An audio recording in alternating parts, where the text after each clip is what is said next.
Bismillahirrahmanirrahim. Assalamualaikum warahmatullahi wabarakatuh. Ya, saya di sini Afizatul Muamalah dengan NIM 18210015.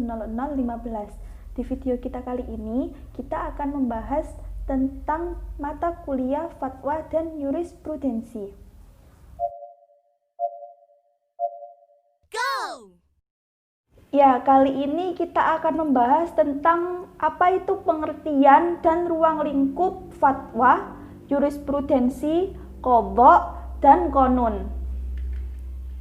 Yang pertama adalah fatwa. Jadi fatwa ini berasal dari kata bahasa Arab al-fatah yang artinya pemuda.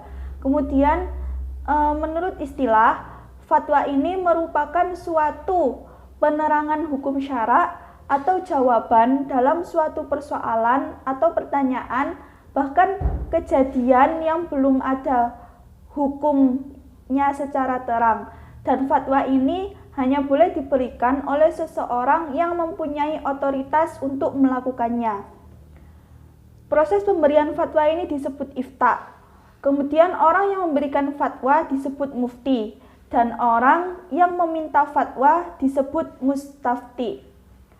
Ruang lingkup fatwa ini tidak terbatas, yakni fatwa ini diperuntukkan bagi seluruh kaum muslim dimanapun berada.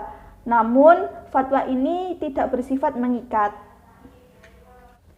Selanjutnya adalah jurisprudensi.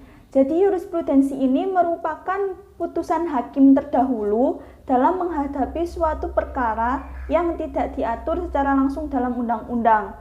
Jadi, seorang hakim punya otoritas untuk membuat keputusan dalam suatu perkara yang itu belum ada secara jelas, secara rinci dalam undang-undang. Nah, putusan hakim ini disebut jurisprudensi.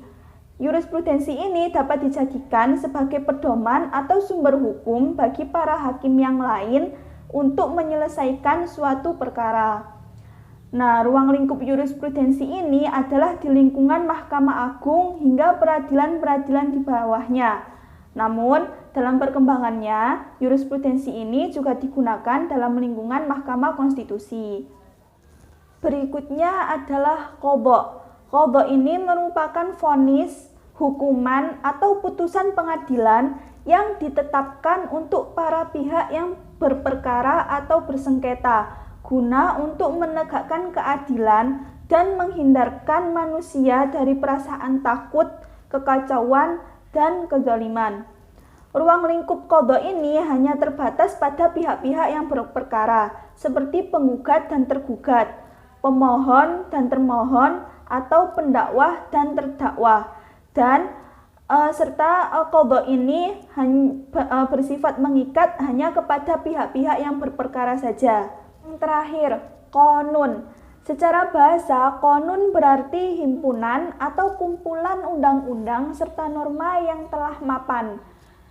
Kemudian secara istilah, menurut para ulama klasik, qanun ini merupakan suatu tata hukum yang detail yang berdasarkan pada hukum yang telah terperinci.